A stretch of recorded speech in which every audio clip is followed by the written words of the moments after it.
you think about it, I maybe said this the other day, but every single right we enjoy under the First Amendment has been assaulted over the last year.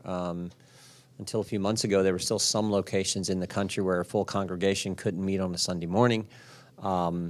Your right to assemble, I always use the example, about a year ago I spoke to the New Mexico Republican Party in Amarillo, Texas, because they had to go to Texas to get the freedom to assemble because their Democrat governor wouldn't let them get together in their own darn state.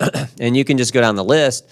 I still remember the moment when Jen Psaki stood at the White House. You think about your freedom of the press, you all should care about, we all should care about. Jen Psaki standing at the lectern in the White House press briefing room, and she is the press spokesperson for the President of the United States in the White House, considered the center of freedom.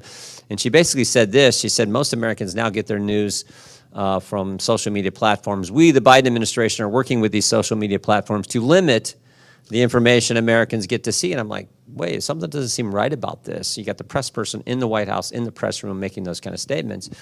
And then on it goes. And the one we care, I think, most about is your right to speak, because I tell folks all the time, if you can't talk, what do the rest of your rights mean? I mean, can you really practice your faith? And so this is the concern Americans have, and whether it's big tech, whether it's the cancel culture mob coming after people who don't speak what the woke mob thinks is appropriate, this is very scary. And so you add to that concerns about other liberties, you add to that this debate where some say government knows what's best for kids versus moms and dads directing the upbringing of their children's education, something that the leader's working with Julia Letlow and some other things. So that's sort of the broad spectrum. How it translates into legislation, we're not exactly sure yet.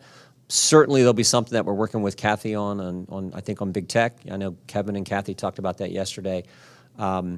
But it's mostly just highlighting the concerns there and making sure, and I'll finish here, the committee that I get to serve on, we are supposed to be the committee in Congress most concerned about protecting the American people's liberty, the Bill of Rights, the Constitution, rule of law. And we have to get back and stay focused on that. So that's what the task force is about and how it relates to judiciary. That's sort of where we're trying to go with it. Well, you serve on judiciary today as a ranking member. If we're fortunate enough to take the majority, you'll become chair. You've been working with Kathy.